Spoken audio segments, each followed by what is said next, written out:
I'm sitting here at the worship table, and today I have Michael Neal with me, and then I have Hope Adams, and I'm Mark Harris, and we're going to talk today about something that I think is very important, and that's how to build and maintain a very healthy worship culture. You know, and we can go, to onboarding people, and then to the continuation of pastoring the team, and then what happens when there is unhealth, and you have to address that. And just, some of the things that you've learned, and some of the things that you've instilled in worship here at Gateway, because you oversee our campus worship pastors and the campus teams. And so I guess the first thing that I would love to just kind of bring up, Hope, is like, what have you learned? Like, what is the best way of onboarding and developing people to serve on worship teams? Yeah. Well, I'll say this, Mark, I have been in worship ministry for about 25 years now, which, I'm old. I'm not going to tell you how old I am, but yes. Started when you were 15. Started when I was 13 years old.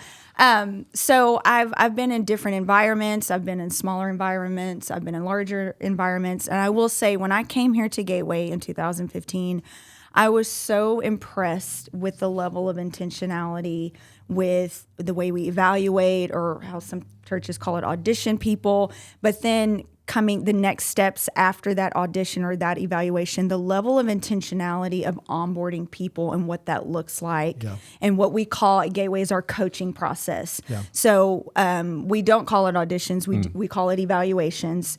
So once a person evaluates, the next step is then they go through coaching. Coaching can last 4 to 6 weeks, depending on the group and the level of craft that they are, and even where they are spiritually. But that coaching process is twofold. It is craft, and just helping them to assess their craft, but then also helping to kind of implement and integrate them into our culture, worship culture. But then the second aspect of it is the spiritual side of it. And we are so intentional to, number one, find out first where they are spiritually, but then two, ensure that they are getting the heart and the values of worship that we have here at Gateway. We've been privileged to have amazing teams that are able to put together videos and that type of thing. So we actually have resources that we've created, and they're actually available to anyone. So if you're listening and you need resources for your church, you could go to Gateway Worship Training Resources on YouTube, and they are all free. But we require every team member to go through that coaching process and to go through all those videos. During our coaching nights, for us at our campuses, coaching nights happen on Tuesday nights. They come together, they kind of do like a little bit of a family time together, talk through, recap the videos, or what is God speaking through all of this, and then the practical application, getting on the platform, and how do we approach sound check? How do you mix a good in-ear mix, and what does our rehearsal process look like? All those types of things. But there is a level of intentionality, and we are quick to not speed up or hurry people through that process, because we feel it is so important that who we put on that platform is not only talented, not only gifted, but their heart and their character is where it needs to be. I can say from my own experience, I know what it's like when my first time to become a worship pastor, I was 21 years old. I was kind of thrust into the position at my home church, and we were volunteer driven, and just being thrown into that and feeling the pressure of like, oh my gosh, I need a guitar player this weekend. What are we going to do? And if we're not careful as worship pastors, we can allow those outside pressures to kind of drive us. And we become reactive to how we make decisions as opposed to proactive, and really allowing our values as a worship team and the values of worship in our church to drive the decisions we make, as opposed to the needs we feel like we have driving our decisions, if that makes sense. I like that you use the term. I mean, it's something that I learned when I got here to Gateway was we choose to use the name platform. Yes. Explain that just a little bit. Yeah, so the language we use, we don't use stage because, and we're, again, the intentionality of that. To us, stage is a place of performance, platform is a place of influence. So it's important for us that our team realizes when they step on that platform, you are on that platform, realizing it is a great honor and a privilege, and we carry influence. We influence people when we are on that platform. It's a subtle thing to just say Yes. to the person that's coming on board the team, hey, this is how we want you to view this. That's right. Like we want you to view this as a place where you have influence. So that also means that if you're on the platform and people see you there, then how you live off the platform That's is right. important, because So important. they see you there. You're in leadership. You have Yeah. influence. So carry yourself off the platform in a way that would allow people that when they see you on the platform to Yeah. respect and appreciate what you're doing. Yeah. So give us an example of someone that's come into your context. You know, Freddie Singer, whatever. He's a singer and he wants to come and be a part of. Yeah. What are the markers you're looking for? That's good.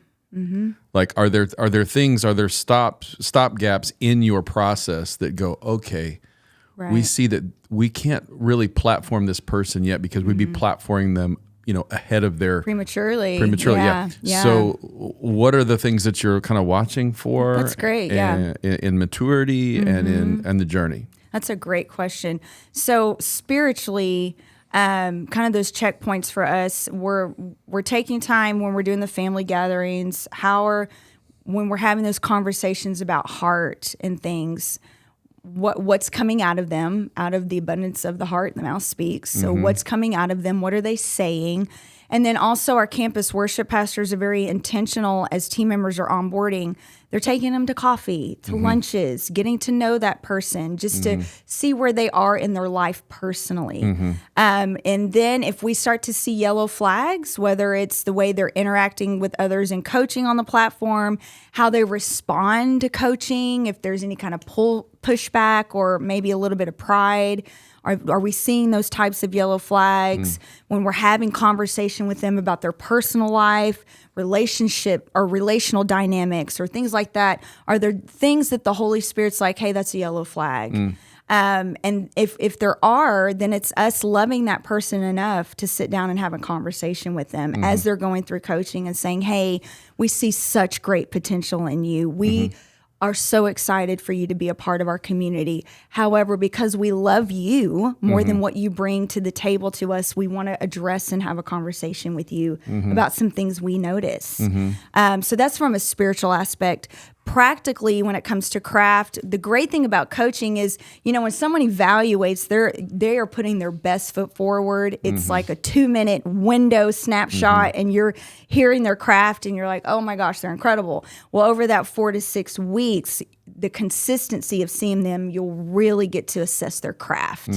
And so if we see that someone is maybe not at the level that we need or that we have, the standard that we have to come out of coaching and then step onto our platform, more times than not, we'll let them repeat coaching. And it's each at the end of each night when we get done with coaching, we have conditioned those who are going through coaching to know you get to the end of the night in coaching and we're going to give you feedback, things that we see, areas you could grow, that type of thing. And that's feedback that I'm guessing you have objectified. Like you've said, these are the expectations. If That's you're right. a bass player or if you're a singer, Yes.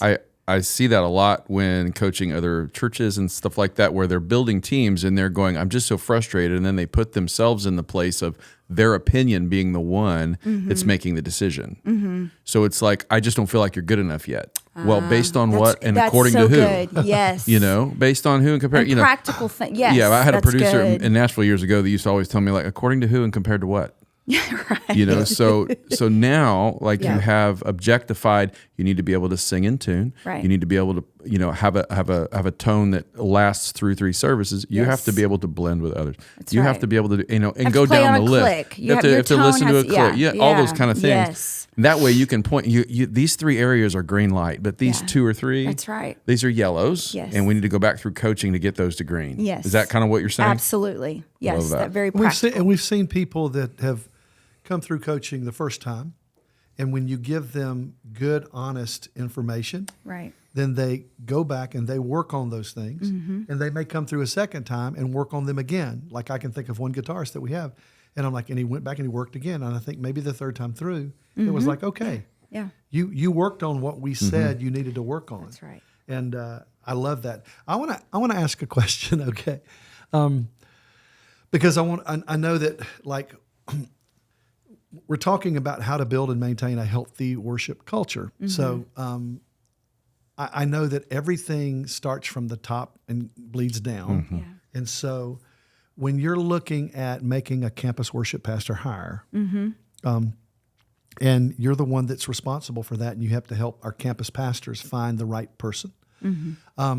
What are some qualities that really are the most important that you're looking for in a worship pastor? Yeah. That would be the one that would pastor the team, lead the team, Right. and basically serve at that campus as the point. Yes. Like, what are you looking for? What are some of the things? Again, just kind of twofold, spiritually and then just in skill.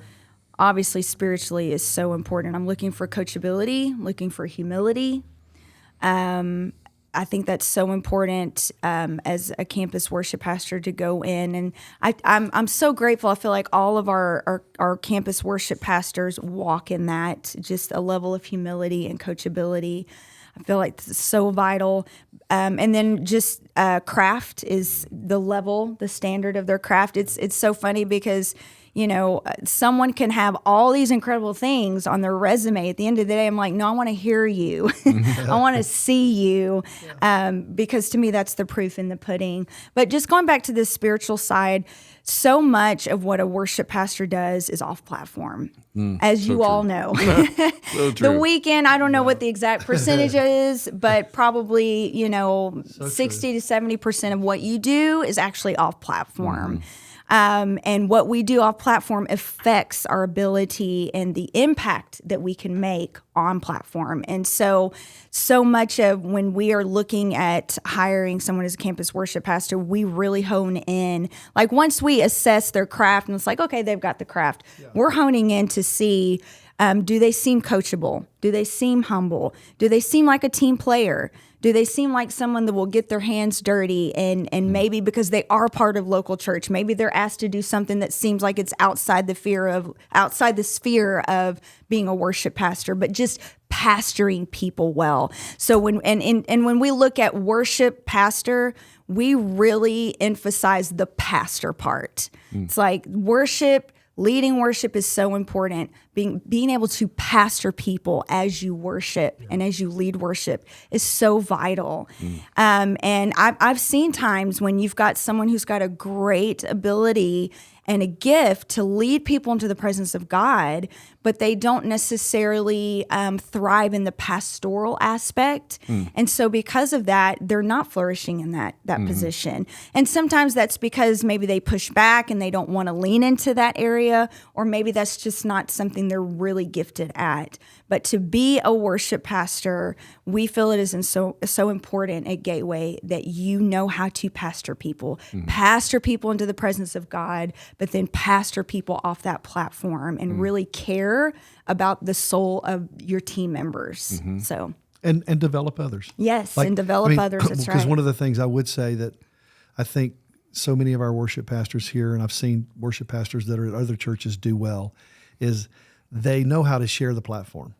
They know how, it's like they're not the only one leading the song, but they're actually bringing others alongside them, helping them develop as worship leaders. And so it's like our expectation, I know here, is not that the worship pastor's always the only one leading That's the right. songs, but Yeah. he or her, they're actually up. they're raising up and developing, and I think that's important. That's a value yes. here. Yeah, very much so. You know, okay, so this is interesting. Yeah, Yes, yeah. So I have a question. I have another question. Yeah. When it comes to when we're leading teams, and I'm putting myself in the shoes of maybe somebody that might be watching this, conflict. Not that ever happens. Never, especially with creatives. Right, you know? right, creatives. So my question is like, the culture becomes how we embody. It's the how of what we do. What we do. It's not just what we do. It's like how we do it. It's how we march. It's how we work together. It's how we talk. It's how we collaborate. And so when you do have these moments of conflict and connection, what are some of the things that you've learned in in helping broker healthy communication. Yeah. Because conflict and kindness don't have to be That's right. mutually exclusive. Yes. You know, That's most right. people think, well, conflict is awful and Right. we avoid it at all costs. Yes. And really getting to a place where you have candor and kindness running together, and then teaching people how to handle conflict well. Because Yes. conflict is going to happen. I think a lot of Right. times we think, oh, it's not going to. But you know, it happens. So talk to me about Yes. or give some examples of Yeah. this is how we clash and this is how we do well moving through that conflict. Yep. I think we make it a lot easier for ourselves when we actually create and develop relationship with our team members. When you have relational equity with someone, There's it's trust. a lot, and trust, that's right. It's a lot easier to have a hard conversation because that person that on the other side of that conversation knows that you care about them, that you want the best for them, and that you love them. Those kind of conversations are harder to have when you don't feel like that relationship has been developed. Yeah.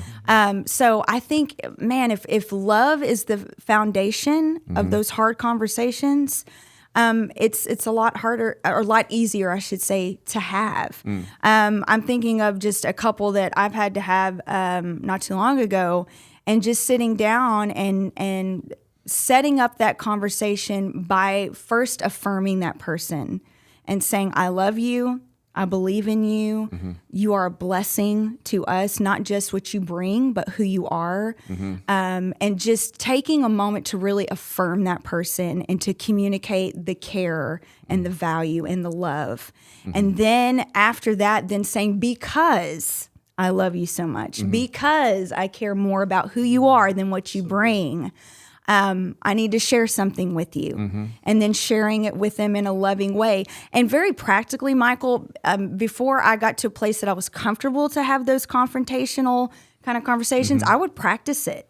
I would get by myself and I would practice, how am I going to say this? I love that because, we yes. can get kind of twisted up and like we don't really know and we bury the lead a little bit. Yes. And then all of a sudden everybody's confused and it gets worse than it needs. That's right. And you fumble and you're like, oh my gosh, what am I trying to say? Yeah, I love that kind of preparation. Yes. Though. Yeah. So I would early on I would really practice what I wanted to say so that when I got with them I didn't have to really think about it.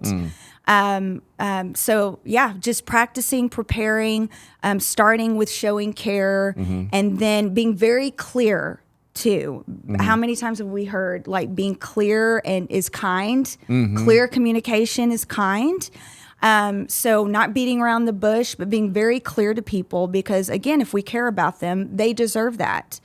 So being clear with them, making sure they understand where maybe that conflict is or what you're confronting them about, and then making space to say, does that make sense? And then also giving them space to push back. Healthy conversation, I believe, allows that. And what I mean by pushback is if they say, well, I don't agree with you. I don't understand. I don't why. understand. Yeah. Then it's asking, okay, why don't you agree with me? Yeah. Why don't you understand? Because you good. can explain to them and they can nod their head and you can confront something and they can leave the room. But if they didn't really understand and they weren't in agreement with you or at least submitted and trusting, even if they don't agree, then they could leave the room and it's never resolved. So I love that. And when you're talking about, relationship first, when you're like, hey, I care about this individual Yes. and more than I care about what they can do for the organization. that's right. It makes me, and we mentioned trust. Trust is really the fuel Yes. that powers all of it. And I love, if you haven't read, Henry Cloud's book on trust, where he breaks down the 5 essential pillars of trust and how you build it, how you repair it when it's been broken, the types of trust, because sometimes we can like trust one another in one way, but another way we may go, they may not come through for me that way. Right. Like I can trust somebody's character and heart and personality, but they may not show up on time over and over and over again. Right. And they jeopardize our timelines for this rehearsal or whatever it is. Yeah. So competently, I may not trust them, but I trust their heart. Right. But building that kind of trust, I hear you saying like, we got to do the hard work of Yes. of framing and really trenching, just digging up the soil of trust in That's our right. relationships. Yeah. And then when like I have, like if Mark I've got years of relationship. He's a just slightly older brother. But if he sees something in me that he says, "Hey, man, and he's so kind though. I mean, it's just like I almost have to go, "Hey, no, really, no, really." But if he says, "I think we should," I think you should think about that a little differently. Yeah, I'm paying attention because I know that there's just years of trust built up. That's right. I think that's huge. Now, do you have a framework or a transferable way to have your team handle conflict that doesn't involve you? Like teaching them how to Them these. Hey guys, this is rules of engagement. Mm-hmm. Is there anything like that you guys have developed that's transferable, where you go, other than modeling it, right, that you go, this is how we do conflict around here. Yes. Well, going back to just how I have seen it work for me, just communicating that with them, like I was just mentioning, when you're going to sit down and confront someone or address something that's hard or have a hard conversation, addressing it first, showing care to that person, knowing what you want to address, whether you like rehearse it or not, knowing what you're wanting really to address clear and about being what you're clear dealing with. about what you're dealing with, but then giving them space to process. I think that's important. And then at the end, making sure that they do understand you're on the same page. And then what is the plan of action? That was the other thing what's the that I takeaway? didn't mention. What is the takeaway? What is the plan of action? So again, both being on the same page. I've more times than not, again, just in my early years of being a leader, I would think coming out of the room one thing, and then maybe the team member different story or perspective, because I didn't take the time at the end of that conversation to make sure we were on the same page and we knew, okay, what are the next steps moving forward? Yeah. So I feel like our team and our leaders have an understanding of that's how we do things here at Gateway, and we are intentional to over and over communicate to our leaders, guys, we care more about our team members and who they are, who they're becoming, than what they bring to the table. So that is just something that is almost like broken record. We repeat that. We're intentional with that. That word, and I was just going to jump in and just say intentional. I've heard you say that word a few times. That's just a good reminder for everybody that we don't drift into clarity. Yes. We don't drift into awesomeness. We don't drift into, you have to be intentional. Cohesion. You have to be intentional with take time to define, take time to create a clear pathway for the conversation. Right. Take time to objectify the standards that you're looking for. Right. And it just makes makes the pathway so much smoother down the line. And the thing is if you go into a conversation unprepared, that's when it can get sideways. That's right. That's so true. I mean, and so many of us are ready, fire, aim. It's like, I'm going to say it. And it's like, and I think when you're going to have a crucial conversation that is sensitive, I think you have to be ready, aim, then fire. And I hate to use that terminology because we're not trying to shoot someone to bring them down, but what you're trying to do is you're trying to walk in to the conversation very prepared. And many times I've seen Hope do this, and I know our team, we will discuss it over and over again and write down so that we have clarity what we're going to confront, And, I had a pastor say to me when I moved back into Central Worship from a campus, and knowing that here's where you do have to confront a bit more. And I think even ministry period, though it's campuses or Central, but he challenged me. He said, Mark, you have to be okay with the tension in the room. Yeah, that's good. And I was like, okay, well, what does that mean? And so he challenged me. He said, Mark, sometimes you want to candy coat stuff to the point that you don't get your point across. Just get to it. And so where I've gotten to, and I think this is, and I've said this and Hope's heard me say this, you should be able to say anything in the room as long as your heart's pure. Because out of the abundance of the heart, the mouth speaks. If I'm worried about giving my thought that might be a little bit, it might cause some tension, then it could be because my heart's not the way that it should be towards that person. And I've got to walk in with the heart full of love. And then if it's coming from a place of love and care for them, Yeah. then I can say what needs to be said. But I also agree, sometimes if you don't have the relational equity, Yeah. it's hard Yeah.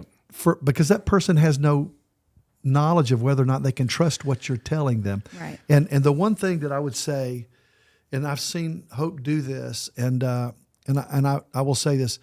Number one, okay, so the elephant in the room a little bit would be she's a lady and she leads many guys that are worship Yep. And we're going to pastors have at another campuses. podcast about that. We If you'll need be willing to because come I back. think- Because yeah, please, 'cause I think women it's in important. leadership is important. Yes. It's Yeah. important. And Yeah, because we've Yes. had girls reach out and say, "Hey, is the worship table for women worship pastors too, and women that serve in worship?" Absolutely. Yes. And that's one of the reasons, like loving having Hope on here, because she leads. She doesn't like she's not over women's ministry.